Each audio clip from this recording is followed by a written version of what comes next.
Hi, and welcome to Asteria's Convos, where we are community, building the future.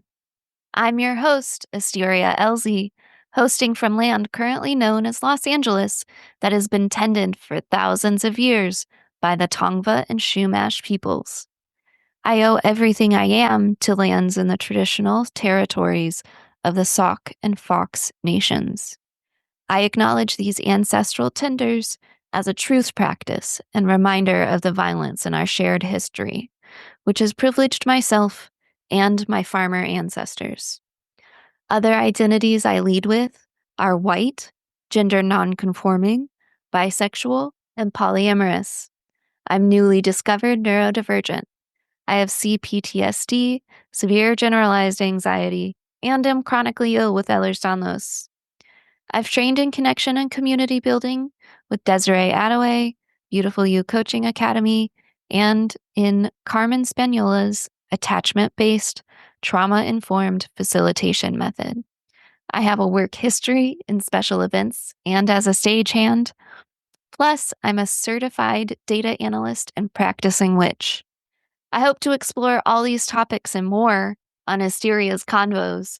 So here we go! Hi, and welcome to Asteria's Convos, where we're community building the future. I'm going to stand up and light a candle for today's guest. So, who are you and what identities do you lead with? Hi, thanks. Glad to be here. My name is Fionnegan Murphy. I am a 42-year-old white guy from the Midwest originally. I've been in California since 2005. I work in themed entertainment. I like to have a good time, and I really enjoy sitting around a gaming table and helping to foster environments where people feel comfortable and safe to explore fun, creative ideas. Yeah, I would definitely say that's something you're great at. Oh, thank you. Yeah. And what's your work in the world? I work in themed entertainment. I'm a senior systems designer for audio, video, and show control systems. I work at a company that is a third-party vendor for theme parks or creative companies who create storylines for themed walkthrough experiences, rides, that kind of thing. We work for we have contracts with some of the biggest theme parks in the world. So you've probably, if you're into theme parks, you've probably at least been around or nearby some of the work that we've done. I particularly focus more on experiential design rather than ride design. Mhm. So if you ever do like a pop-up walkthrough experience or things like that. I know that Netflix has been doing a lot of them lately, and there are a bunch of other companies out there as well that will build a pop-up experience based on some new movie that's coming out or some sort of pop culture thing usually. Mhm. Those are things that I've been working on since around 2016, and I've done a bunch of them that have taken me kind of all over the place. So yeah, that's it. I take the creative notes from the client and I tell them, if this is what you want to build, this is the equipment that you need to do it, and here's how it all comes together and works, and this is how much it costs, and blah blah blah. Yeah. And your work is a lot of what I wanted to talk to you about because I know you to be a person who very much lifts as you climb. Mm, And I would love for you to talk about that and how you think about other people while you're working. awesome. Yeah, this is so great. Like, I think about this kind of stuff all the time, and it's nice to sort of stand and look at it face to face and kind of define it. Where to begin? So I tend to, in my role, lead a project. And so that generally means that I am not the only one who is doing all of the work that takes this idea from a concept to a fully realized design. I tend to lean on a lot of other people who bring their own brand of experience and intellect and background to this project. And over the years of doing those things in different roles, it's occurred to me that I believe that in any creative endeavor, your final result will always be much more interesting when you have more diversity at the table as it's coming together. And that has sort of led to this real notion of like how short-sighted it is to disqualify from someone from participating in this based on something that is as esoteric and sort of unrelated as whether they're male or female, whether their background is the same as yours, whether their ethnicity is the same as yours, and so on. And so it's become really important to me to keep in the forefront of my mind that any part of leadership or any form of leadership, any role of leadership must include mentorship to a certain degree and trust. I had a really great experience coming in where I was put into a position of leadership probably before I should have been put in that position. Just looking back at the early steps of my career Mm. of like taking on big amounts of responsibility without as much experience as I currently would have given myself. And so that gave me a lot of opportunities to really lean on and sort of, what's the word, delegate a lot of work to the rest of the team that was around me. And in doing that, I messed up a lot. I I had a lot of people around me who got frustrated by some of the things that I was doing and stuff like that. But it also it had me start off my career from a very humble position because I also had a lot of really great people around me who would take the time to say, "Hey, this thing that you're doing is not great, and maybe here's a better way to approach this," which was always, I was super grateful for that. And then as my career went on and I became more and more proficient at that role, I got a lot more Actually, experience can I with people. Yeah, pause yeah. you for a second? Yes, I will continue talking forever, so please interrupt me. I'm so sorry. Great. No, you're fine.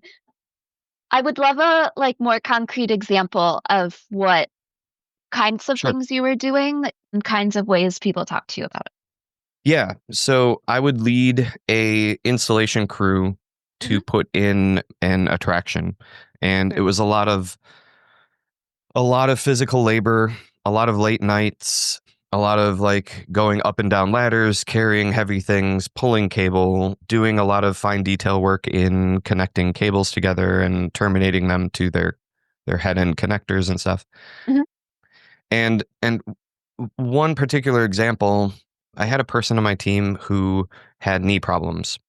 Mhm. And several years in a row, it was usually a 2-week installation. And the start of the second week, this person would come over to me and say, "My knee is killing me. I can't go up and down ladders. Mhm. Can I take on work that is on the ground?"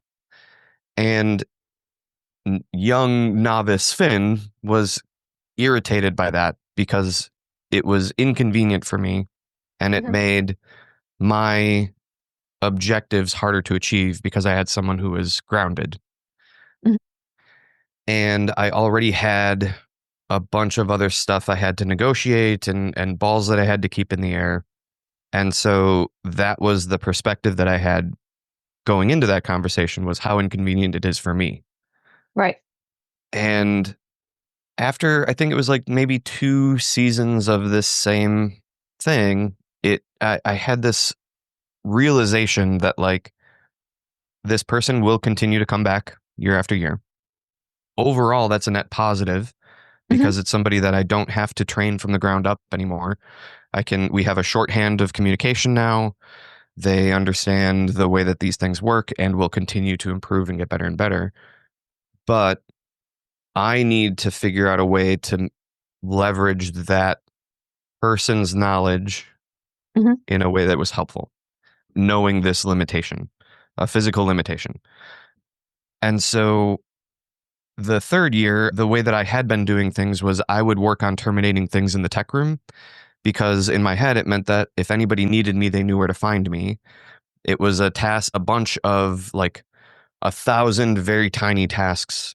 So if somebody pulled me away, I could wrap up what I was doing and walk away cleanly. And then when I came back, I wouldn't have to sort of follow my steps and figure out where I left off. Mm-hmm. So it was super convenient in that way. But this third year, I brought that person into the tech room and I started showing them how to do that job, because I'm not going up and down ladders. Mm-hmm. And I've got a helicopter going overhead. I don't know if you can hear it right now, but I can't. we can cut that if you. Okay. And so I showed this person the ropes terminating this equipment. Mm-hmm. And that year, it meant that I was going back and forth a lot. It opened me up a little bit more to going out and helping the crew and catching problems then instead of after the fact, and really making sure that they were all headed in the right direction. And meanwhile, this person was in the tech room doing the job. And the first one took a long time and was kind of messy, mm-hmm. as you would expect right. from somebody doing a task for the first time. For the first time. Yeah. But by the end of that season, they had done 5 of these equipment rooms. Mm-hmm. And at the start of the season after that, they were like, I have some ideas on how to make this better. I'm going to try to do these things instead. And then before I knew it, they were the expert at that task. Mm-hmm. Because unlike me, they were just there getting it done. No one was coming in and bothering them. No one was pulling them away from the task. So mm-hmm. I now had somebody who was entirely dedicated to doing that job. I had somebody who was invested in doing it well and was bringing in better ideas that I couldn't come up with because I was constantly pulled in multiple directions. Mm-hmm. The overall quality of that product went up as years went by, and it meant there was less work for me to do after hours because the task would get done during the allotted hours work time. Yeah. Yeah. And so it was just a matter of like trusting that what they were saying was true, mm-hmm. and that and also removing my own ego from it, because it had nothing to do with me. Right. Even though that initial like being in a sort of high stress situation, you sort of trigger fight or flight, whether you intend to or not. Mm-hmm. And when that happens, your amygdala gets larger physically in your brain, mm-hmm. and your, what's the other part of the brain that I'm blanking out right now? Anyway, the part of your brain that deals with creativity, memory, higher level thought, Is it the physically gets frontal smaller. lobe? Frontal lobe. I'm not very good at the brain parts. Yeah, I think it begins with an H. Hippocampus? That's the one. Yeah, there you go. Great. Yay, you are good at the brain. Yeah, but remembering like which part's assigned to which part, not my. Yeah. But I love that about this story. Yeah. That accommodating somebody's physical disability, even if they wouldn't call it that, but accommodating somebody's physical needs ended up benefiting you in multiple ways that you couldn't have thought of before you did it. Yeah, exactly. Yeah. Yeah, and that really opened the door to a lot of the way that I approach things now. I really enjoy teaching, and I routinely will say to the younger members of my team, it's not your job to understand what I mean when I say something the first time. Mm-hmm. Your only job in this entire exchange is to tell me the truth. If you still don't get it, tell me. My job is to say it as many different times as it takes for it to make sense to you. Yeah, and in different ways. In different ways, exactly. Yes. And in the long run, that's always, always, always going to save me a bunch of time. And it's going to benefit the project and future projects if we take the time now to explain it. If I explain something in 30 minutes, And then a few days later, you need me to do it again. Okay. So now we spent 1 hour in the course of what is hopefully your several year long career in this company, but you now know that and can carry that forward, right? So there's no amount of time in the present that is too much time to explain something in my mind, because I'm trying to constantly look at a longer timeline as well of like the lifeline of the project or the your career at the company or what have you. So when we're talking in minutes and I'm thinking in years, it's always worth the exchange. Always. Hmm. Hmm. And I think that longer term view that you take Hmm. is definitely one of your strengths as a manager. And I think I worked for you in this time you're talking about, Hmm. and you're one of the best managers I've ever had, which I've told Oh, you thank you. before, but Yeah. definitely a specificity in your communication and the willingness to answer questions with no judgment. I have a tendency to have communication problems with people, especially if they are assuming that I will understand things they say to me. Right. And you never have a problem if I ask more questions. Oh, totally. I mean, that's Yeah. how learning works, right? I like to think back of like, what did I need when I was getting started? Hmm. I also try to keep in mind the moments that did not go well, because that's when adrenaline starts to go up, your panic mode starts to go up, and you really start to see how people respond in those situations. I think it gives you a pretty decent glimpse of like another side of them that you wouldn't already get normally. Hmm. And I think back to times when things didn't go well for me, and then the reaction was like way inconsistent with what I needed, like somebody losing their cool or like yelling at me or like, belittling me in front of a crew or whatever, things like that. Hmm. And it's like, I look back at myself now and I have way more empathy for like, look, Finn, you were 20 years old and you didn't know any of this stuff. You like, it's okay that you didn't get it right.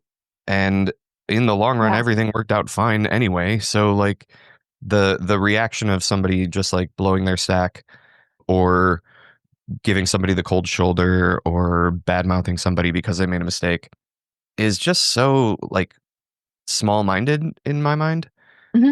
because what an opportunity to build trust, an opportunity to build like loyalty with that company, right? If I had made a mistake and a manager came over and was like, "Oh, cool. Look, we'll take care of this. It's fine.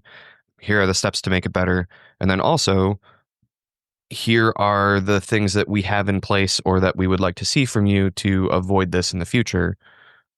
I would be so excited to go back and work for that place because I would feel like they respected me enough as a person to take the time to do that.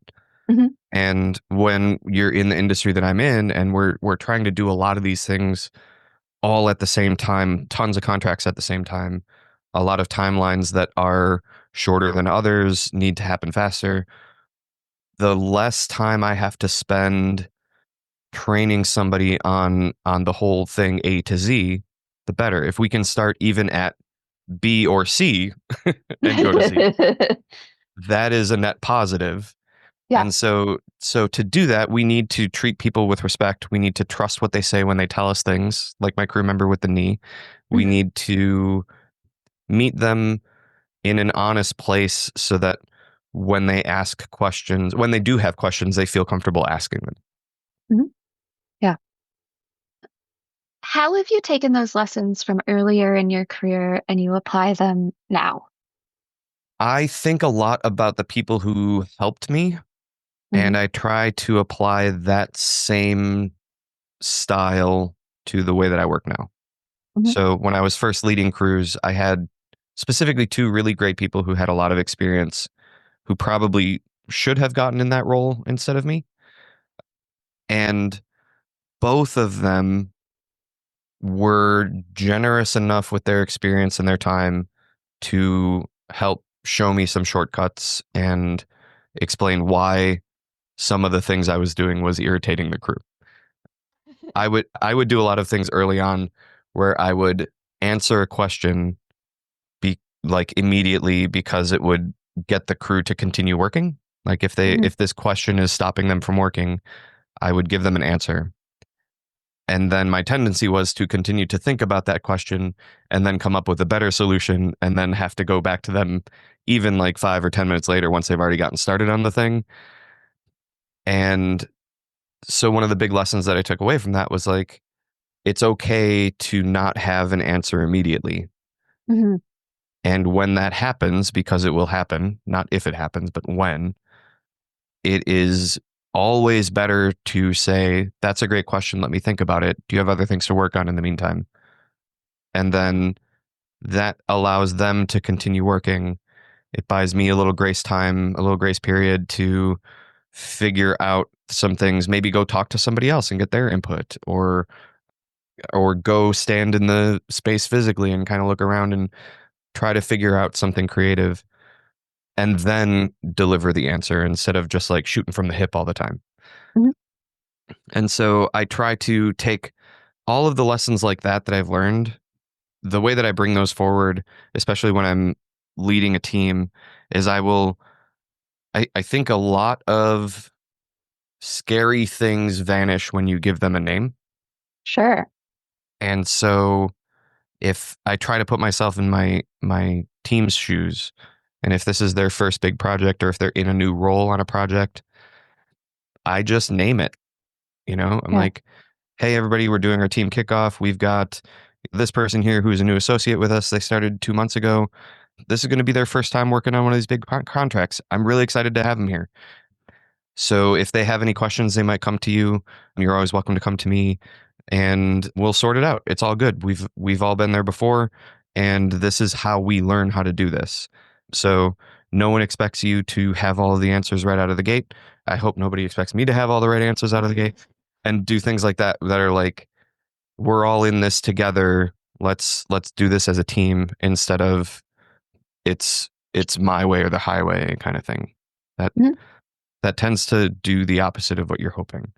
That shuts people down, and then everybody starts coming to you with everything, and then there may as well not be a team because then I'm doing all of the work, and that's just not sustainable, and I don't want that. um, No, no one wants to do all the work when they have a team to help them. well, and beyond that, there's this idea of like, if I'm doing it myself, then I'm limited by the experiences that I've had. Right. The project is limited by my experience, which maybe, that's a 20-year long career, which is great. That's a good foundation to stand on. But I don't have the experience that somebody had working in, South by Southwest doing something cool down there that I would never have that experience doing. So not only do I lose out on the scheduled time of working on the project, but I also lose out on the experience and intellect of that person. Mm-hmm. My brain is limited by Finn's experience. And however successful or not that is, it is still just a single brain. But if I'm on a team with 6 other people and I shut them down, then I'm cutting off 6 other potential avenues for finding an answer somewhere. And Yeah, that's a bummer. absolutely it is. Do you do any formal mentorship? Mentoring is part of my job description at work now. Mm-hmm. So I have 2 official people that I'm mentoring and a third that I've picked up because their mentor had done a ton of field work and was not available. And so I picked them up. And yeah, it's about meeting at least once a month to go over what their goals are. That's a time for us to talk about anything that I'm seeing or that other people have seen that they need to work on. It's time for me to say to them, okay, if these are your goals, then these are the things that management needs to see in order for you to step into that role, or stuff like that. It's also a time for me to learn what they want or need so that I can advocate on their behalf. And then all of that stuff happens throughout that next month in bits and pieces as we're able to slot that in between contract work. What a clear way for people that work with you to just expand their skill set and ability to do things, know if they're doing things wrong, that Hmm. like that are affecting their performance because there's a built-in way to discuss that. Yeah. Yeah. Yeah, and it's what everybody needs. I mean, we've done a really great job hiring in people who really give a shit. And so just starting there, man, that makes everything so much easier because if I can build a solid enough trust and foundation, then I know that I can tell people things like, ooh, this is a spot where I've seen you do some work, and maybe it's something like you do really great work very fast, but that is at the sacrifice of your attention to detail. And Mhm. that ends on a long enough scale throughout the project, that's going to create landmines for us down the road. So I love the work that you're creating, and I want you to slow down to really review the things that you're doing before you say, yes, this is ready for review. So I want you to proofread yourself before you give it to me. And because there's already a trust built in between us, they can take that note at face value instead of thinking, oh man, there's something else tied to this, or reading in any kind of other intention or thing like that. And then we also talk about the things that they do really well that I'm excited to see them continue to foster while they're here. So it's never just like, I think there's a habit that happens when you do any kind of like after action report where people focus on the things that we have to improve upon because that's kind of the point. But it's really easy for that conversation to turn into things like you did bad at this and people take it personally and stuff like that. So there is a bit of a back and forth in the way that conversation is held to make sure that it's always driving toward making us better Mhm. and supported. When you have that conversation, do you think about, like, I know our brains are more likely to hold on to negative details than positive details. About ourselves, do you think about that when you're having that conversation? Yeah. Yeah. I think about that a lot. Yeah. So creatively speaking, when you're in fight or flight, it's harder for you to come up with new and innovative ideas. Mhm. And in the work that we do, we kind of need that because we're always trying to put out the next big thing that makes the guest go, wow. And so you need to foster an environment of abundance and gratitude in order to do that, in order to reduce that fight or flight reaction. Yeah. And so the abundance thing is like, are you getting paid enough? Are there enough resources assigned to this contract? Does your computer work when you turn it on? Is there are there food and snacks in the office so that you don't have to think about it and you can just like go to the fridge and grab something when you need it or whatever. Any little way that you can reduce the like hierarchy of needs portion of a person, the better. Yeah. And then there's the environment of gratitude. And that's the part that I think a lot about what were the things that I needed or what are the things that I would have liked to hear. And then I can come from that place and give that to people. Mhm. And that tends to get me in the right ballpark. Yeah. I would say it works. I know a lot of people are very loyal to you because of how well you treat people. So that I think that brings us into our next question, which is how are you building community? Oh yeah, rad. Yeah. Well, in a more concrete way, Hmm. we have built an outreach program at my company Hmm. that started as an idea from a friend of mine who was a production manager at the company for a while. Hmm. And she really wanted to build this outreach thing. And then we got approval for it. And then the pandemic happened like almost immediately. And that all kind of went out the window. She's no longer with the company, but about 2 years ago, I really wanted to resurrect it.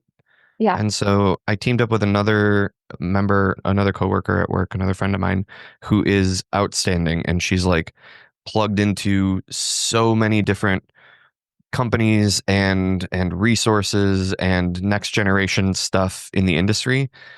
And so she and I worked for a little while to put together a proposition for a new outreach initiative. And my super secret, not so secret goal is to change the way that the company looks at the higher levels. Our company is a really diverse place.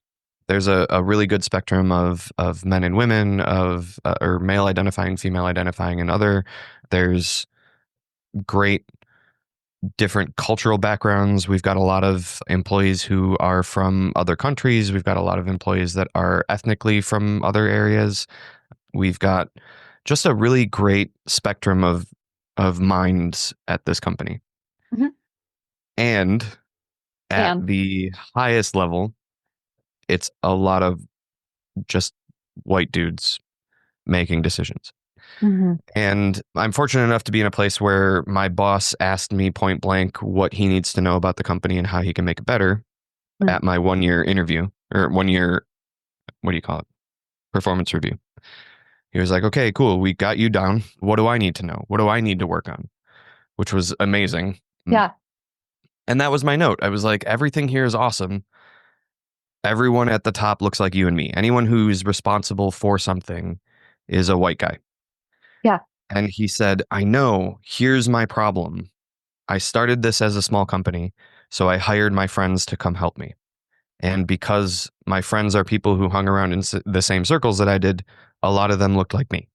Yeah. And then when we needed to expand, they recommended people that they hung out with and trusted and had this relationship with. And that Mhm. means that, and he said, so that's how we got here.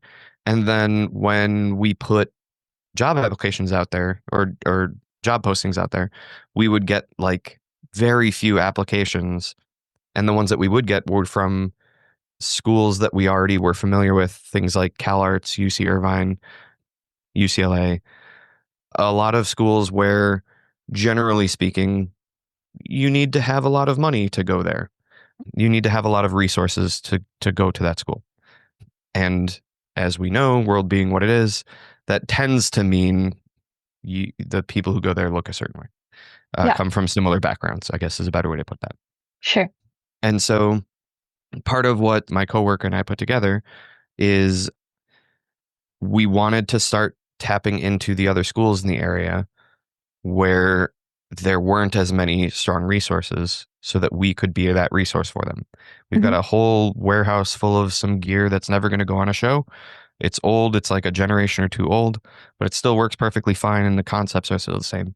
So, can we invite some of those schools to backstage tours of some of the shows that we work on? Can we open up some of our internal lunch and learn sessions where our people teach our people things? Mhm. Can we send out Zoom links to some of those schools and have their students join us? Can Cool. we do sponsor a project with them? Can we go there and do a workshop on a piece of gear and then leave it there for them to play around with? And so through that got very approved and was awesome. And then through that, we've done AVC 101 workshops, AVC What's being audio, ABC? video, and control. Audio, video, and control. Yeah. So the control systems that drive it all and make it all work. If you're Mhm. familiar with theater, it's sort of like a virtual stage manager that tells everybody when they're doing what, and then all Sure. of those systems respond to that. So hopefully by the time we walk away, a operator can push a go button and that attraction will run all day without fail and everything will time out properly and just continue to work for them. So we have an AVC 101 workshop built out of the old equipment but showing the concepts. We've had 2 very successful internships over the summer where we're bringing in 2 interns to walk them through our design process, each department in our company, have them learn how to use the tools that we're using and help out on contracts. So they get real world practical experience. They can take that to portfolio reviews and things like that. We have a paper project that's not tied to any non-disclosure agreement, Mhm. so they can show whatever they want to. Any contract work they can't really talk about just because of NDAs. Yeah. Uh, but we try to keep that in mind because what good is an internship if you can't tell people about it? Yeah. Absolutely. Yeah. And so just in the 2 years, what we've noticed is job postings are getting more and more people applying. Our internship has like dozens of candidates from all across the world applying. We have some really great, really talented young people coming into the company.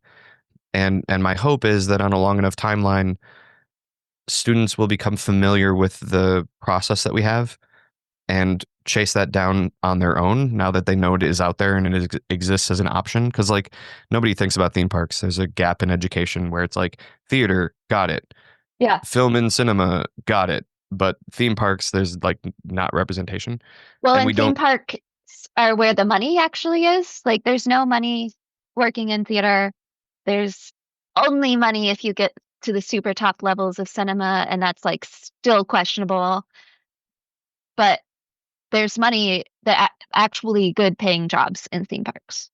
there's a lot of good paying jobs in theme parks. And it's not Right. stuff just like being in a character costume walking around. It's like, how do we build this, you know, how do you build the Star Wars land at Disney and have all of that equipment integrated into a beautiful show set and operate properly and reliably for, several decades?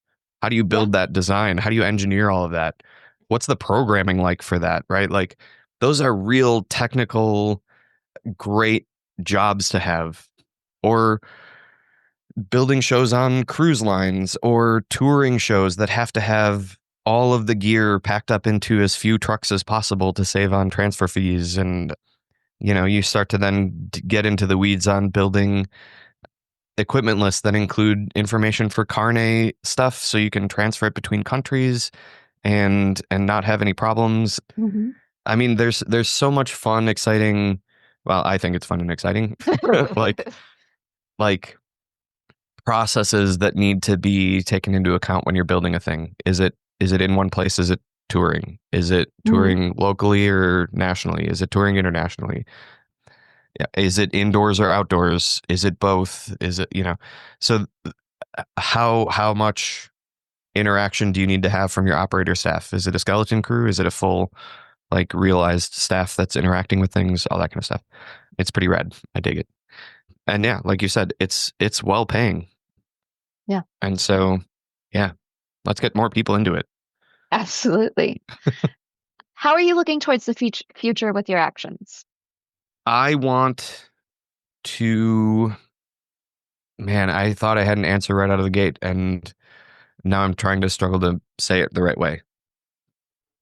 I believe in I, you. I, I work in a place where I get to do fun, interesting stuff with my friends. And I know that that is rare. I think a Yeah. lot of people don't get to be friends and want to do things outside of work with their coworkers. And we do regularly. We Mhm. truly like each other. It's awesome. Yeah. I want to have that be the ripple effect that I create.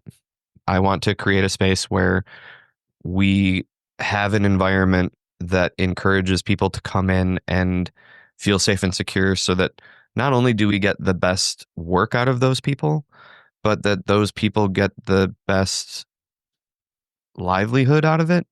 Like Yeah. going into a place where like you're female identifying. Yeah. I know other women in the industry who are constantly struggling with being taken seriously. Yeah. I've constantly struggled with being taken seriously. Yeah.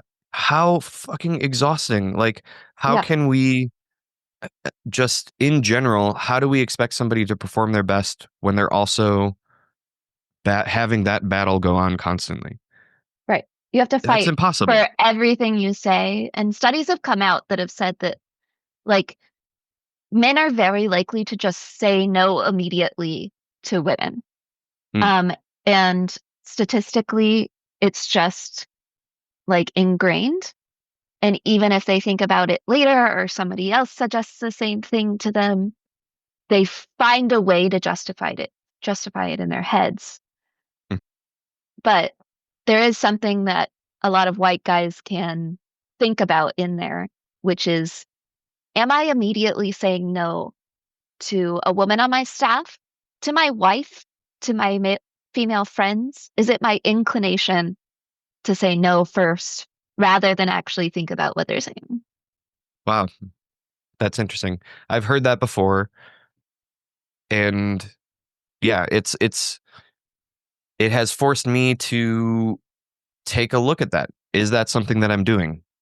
And there have been a few times where it is, if I'm being honest, And in those situations, it's because I'm pretty sure I have the right idea, Mhm. but pretty sure is not definite. And so that's a thing that I need to check with myself of like, cool, if my spouse puts forward an idea and it's not the same idea that I was thinking, is it still wrong? Right. Probably not.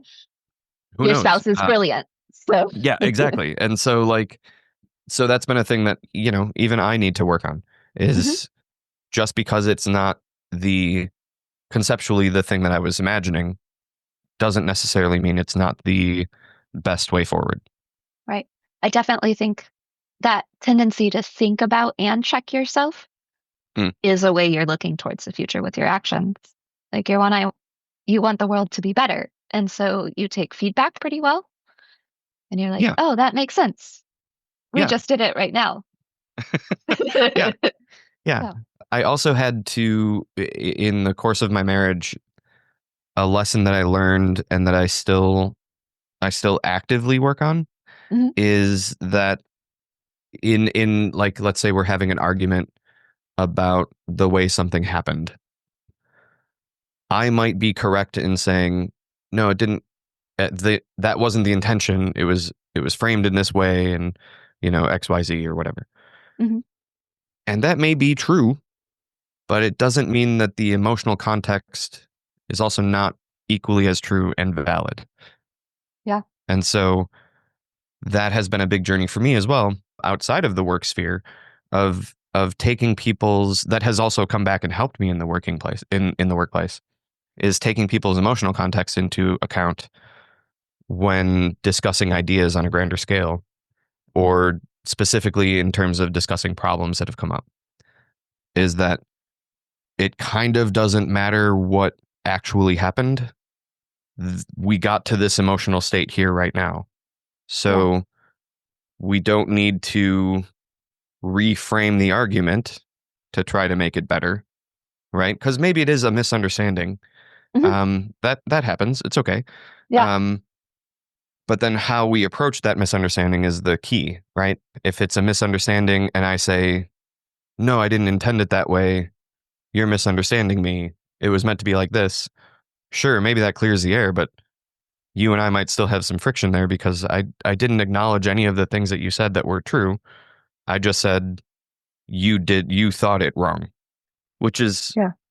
And you so like, reacted to it wrong and yeah, yeah, your right? Like, emotions are wrong. right. And so like in my personal relationship, it's things like I never want to hurt my partner. And Right. so if something comes up, please give me the benefit of the doubt Mhm. and assume that I meant the kinder thing. Well, that's not fair. It's that's not?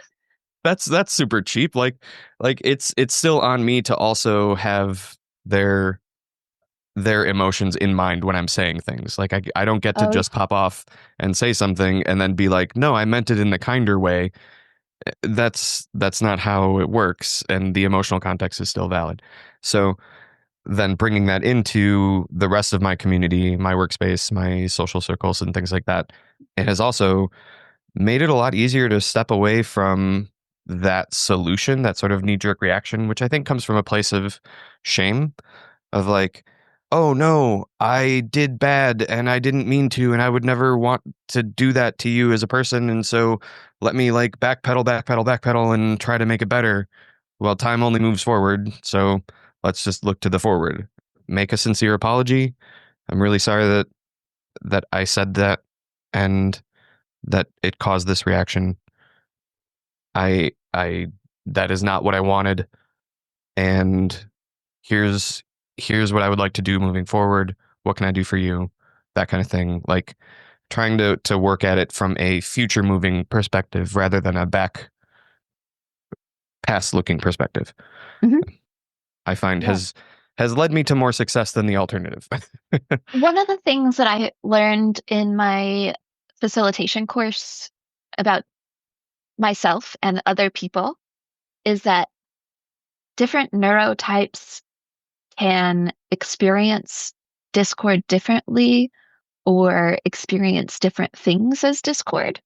So, like, I consider myself autistic, and a lot of times people are going to understand something differently than me. So, if I hear that somebody understood something differently than me, that's such a regular experience for me that I don't experience that as discord. Mm, But I learned that other people, if they don't agree on something, then that's immediately conflict for them, certain people.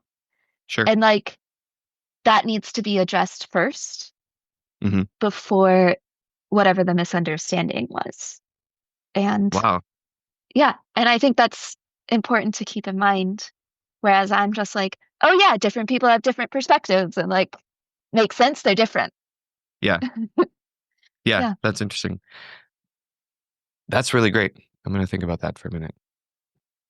Another aspect to like apologizing that I think is very cool Yeah. is that if you apologize properly, which means like truly listening to the person and responding to what it is they're saying instead of listening to, I guess, your ego trying to protect you while it's happening. Yeah.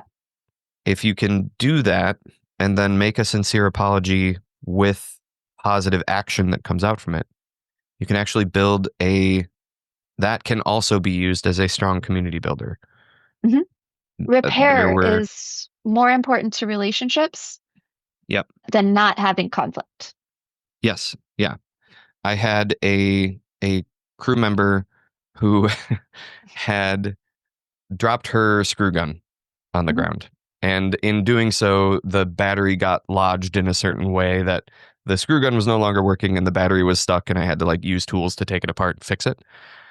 And in the meantime, I gave her mine and she went off to continue working, and I fixed it and I got it back together. And not, I don't know, 30 minutes later, she came back and had done the same thing. It was something about the way that she was hooking it onto her belt and then going up and down ladders that it kept catching on something and falling. Hmm. And to me, not a big deal. I just gave her the one that I had fixed and took that one again. But I said something that to me felt like a tension reliever kind of joke Mm. about it. And she was so nervous about being there. It was her first year. She really wanted to do a good job. And me making a joke about it was not something that she was prepared to like hear about right then and there. And it like what I had intended to be something that was like a stress reliever, come on, don't worry about it kind of thing, was interpreted as like something that was heartbreaking to her because she was like really trying her best to do a good job. And it Yeah. kind of shined a spotlight on the mistake that she had made, right? Hmm. And I felt it's terrible instantly because like I saw it on her face. I saw the whole thing happen. Like you could see the moment. And I fortunately I was able to like ask her to stick around for a second, take her off to the side so that we could talk without a bunch of people listening. And I could apologize to her and ask her for her like explain to me what's happening to you right now. Like I saw this shift happen when I said this. I want to hear what you were thinking. Like how did this affect you? Clearly it was negative. I want to make this right. I think you're doing a great job. And I would hate for this to ruin the way that we're working together. And we talked about it, and yeah, it was a really great moment for me to clearly see what she was going through and what she needed instead Hmm. of seeing it from my perspective, right? So I could have just said, "Oh no, I didn't mean it like that. You misinterpreted me." Right. But that wouldn't really clear it up. And then she became a really good friend of mine and was a repeated team member and brought innovation and new ideas, and fun to the job site and kind of settled in. And I think because of that apology, she was able to realize that I was on her team fully Fully. and not an overbearing white guy crew lead who I'm sure she's worked with a ton of times before, and maybe it hasn't gone well, and like And she's in maybe this they new made environment jokes at her expense that were before. actually Exactly. mean-spirited. Yeah, yeah. And Yeah. so like, but like I wish I hadn't done that. Like I don't want to like step in it like that. But the outcome of it turned into something that was really positive, and it's because you got to put your ego aside. Yeah. Don't lead from an egocentric place. Yeah. Lead from the what? Where else do you lead from? I lead from empathy Yeah. mostly. Again, I've said it a couple of times, but I think about the things that I needed at the time, Yeah. and even things like that. If somebody had made jokes about me on a job site, it would hurt my feelings. It would, Yeah. break my heart a little bit and maybe make me less excited to go to the job. And then I'm less focused on, doing a really good job and more focused on just like getting the hell out of here. Yeah. So, Sure. Okay. What are you here to promote, Finn? oh, I don't know. Some people have been here to promote concepts, so you're totally allowed to be able to promote a concept. Yeah. Yeah. I think I like the idea of let's try to engage with particularly younger people in their career. Hmm. Let's engage with them in a way that is supportive and creative. Hmm. And I think that leading from a place like that, a place of understanding, if you can try to remember what it was like to be new, Yeah. Absolutely. um, and lead from that place, you're going to get so much more consistency in your workforce. You're going to get a lot better output, and most importantly of all, they're going to have a better experience. And that's not just like, you know weird hippie, like liberal, whatever kind of spin people put on it of like idealism, right? It's not Right. like, oh, we should all be nice to each other because we're humans and we're happy. I do think that I am all of those things, but there are practical, concrete things that come out of that as well that are entirely net positive. Simon Sinek and the Optimist Company focus Hmm. on company leadership and things like that. They talk about that all the time, about how if your workforce is happy and feels safe and is supported, then time and time again, you see the quality of your product go up. You see better reviews from your clients. You see more return clients. You see just overall the entire company does better on all fronts. Hmm. So it's not just be nice to people because that's what Mr. Rogers said. It is that you should do that You should do that. because people are humans and Yeah. they deserve it. But if you need more than that, I guess it also lifts everyone up, Hmm. including you. So Yeah. I benefit when my team is happy and performing well. Yeah. Absolutely. Another quick story about me that I Hmm. wanted to tell. I Earlier on in my career, there were a couple theaters that I worked at a lot. Mm, And one of them had a very negative environment, but paid more. And the mhm. other theater paid less, but had a positive environment and they appreciated us. They almost always made sure we got to go home early. They always brought us breakfast, whether it was muffins or donuts or bagels. And the person that was the lead there would teach me things. So if I said, I don't know how to terminate LEDs, he would be like, okay, great. Let me teach you how to do that. And then you can do the LEDs. Yeah, And great. I'm so much more loyal to an environment where it's positive and I'm valued. And they're like, I'd hire you back anytime. And they'll teach me to do things. yeah, Yeah. So, yeah. uh, I had, if I can sneak one more story in here, yeah, I absolutely. I had a work study student when I was a theater manager at USC for a long time, and she was very small, very petite. And we did the lighting and audio installations and stuff across all the theaters. And she came to me and asked if I could move a ladder for her. Mhm. And I was like, sure, of course. I can also show you how to move the ladder. And she was like, I can't move the ladder. It's too heavy. It's too big. And I was like, maybe. But they're also designed to be carried and moved around if you know how to do it right. It's actually not that bad. It's only like a 25, 30-pound ladder. Like, you can do it. Mhm. And so I took maybe 5 minutes and showed her, like, here's how you collapse it safely. Here's how you can lift it on your shoulder. Here's how you can walk around with it. Place your hands here and here. Feel how much more stable that is. Just be aware of what's sticking out behind you and give it a shot. And so she was moving an 8-foot ladder around by herself, and she had never done that before. And years later, she reached out to me about how that was the first time somebody showed her that she could do something physically, Mhm. even though it was bigger than she was. And what a positive effect that had, sort of cascading down from that point out into the rest of her life. And to me, that was just like, oh, cool, it's a work day. And I will not always be around and available when you need a ladder moved. So let's show you how to do it. And she's thriving now and, like, amazing. But it was really cool. It was a really cool moment to read that message and to have somebody reach out and say, like, this one small thing that you did had this huge impact on my life, and it was really cool. Man, I Yeah. love that kind of stuff. That's it for So me. cool. That's it. Yeah. Yeah. Excellent. That kind of thing is exactly why I wanted you to come on the podcast, and you were one of my like top, always on the list people. So I really appreciate you coming on and the way that you stand up for the people around you with more marginalized identities. And thank you for being here and sharing Thanks your for having me. perspective with us. Yeah. Yeah, I appreciate it. This was really great. I like this show. It's really awesome. Oh, thanks. Yeah. Okay. See you later.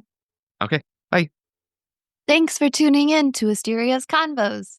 You can find the links for this episode in the episode description. You can find me, Asteria Elzea, on TikTok, Instagram, and Threads as at asteria.elzea, and on Blue Sky as at Asteria Elzea. Spell it Asteria dot Elzea. Please leave a review on your favorite podcast hosting service. That's the absolute best way for our community to grow. Remember, your actions create the future. All my love, Asteria Elzea.